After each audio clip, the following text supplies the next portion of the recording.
So one question for you about the personalization, because everybody's talking about that, and I've seen the tools that are used by these unfortunate sellers that Lizzie mentioned that are trying to reach me, and there's a lot of mismatch. There's a lot of mismatch. So I see the personalization as a little like a double-edged sword, right? Like, yeah, you can personalize this, but if you miss pretty bad. The more risk you take, and I think it underlines the importance of doing the proper research. But with a massive amount of contacts, that's almost impossible, right? So actually, my question is, what is your take on this? Like, how you see this being solved on your platform, and how you suggest the sellers and the marketing and SDRs teams to manage this? In April this year, we had a big conference, big online conference. It was B2B Growth Summit. And there was a panel discussion about personalization. And there was really hot debates about this topic. And one speaker was taking the position that, hey, actually personalization doesn't make sense at all. What matters is the targeting, the proper targeting, intent-based targeting, when actually, hey, we get the notifications that, like in our systems, that this contact is open to work, or they're hiring, or they, you name it, like started to use this software, then we can use this to reach out to them. I cannot say that personalization doesn't matter. I do believe that it does matter, but the intent and the right targeting, I think that this is the first step of the success. Because if it's the wrong time, well, your email can be super personalized and can be super relevant for me in general, but it's not the right time. And I probably won't even respond to it because I'm like, I have so many things in my list to do.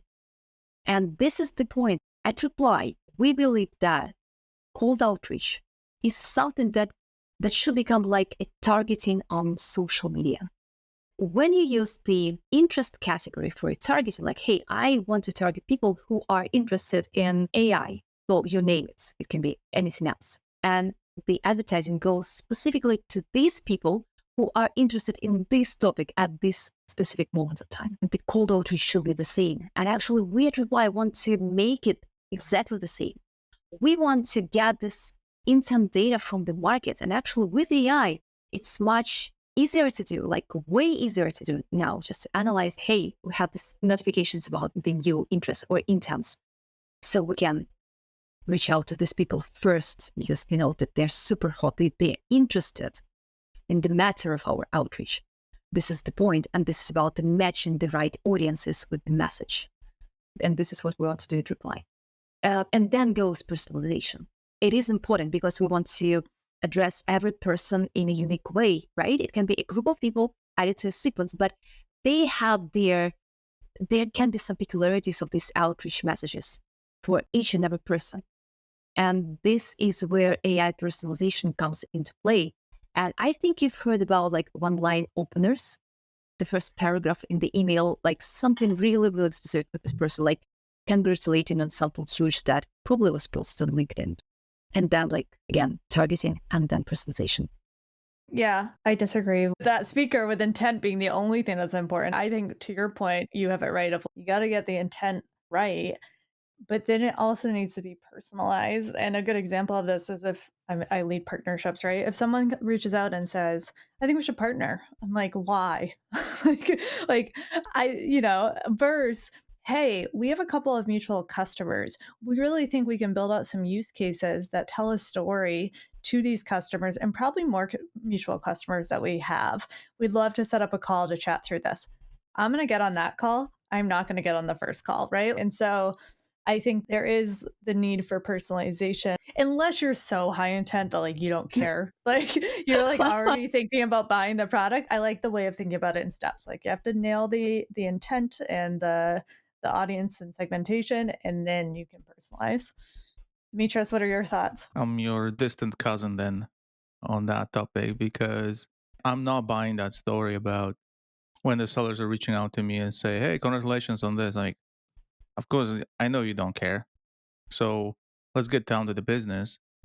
And I would actually appreciate it when people are straight into the kind of use cases what this can do for me, how this can solve the problem. The problem is not the messaging itself. It's just if this is a format of this message that goes in volumes, you just don't listen. You don't read the beginning and the end. You're reading the merit. And unfortunately, I don't see this to end anytime soon with the proliferation of AI that can do a lot of that stuff automatically with the multiple bots that are not even making the seller aware that they're sending something to me. And then actually, we reached that point already. But what's the borderline for personalization is my question.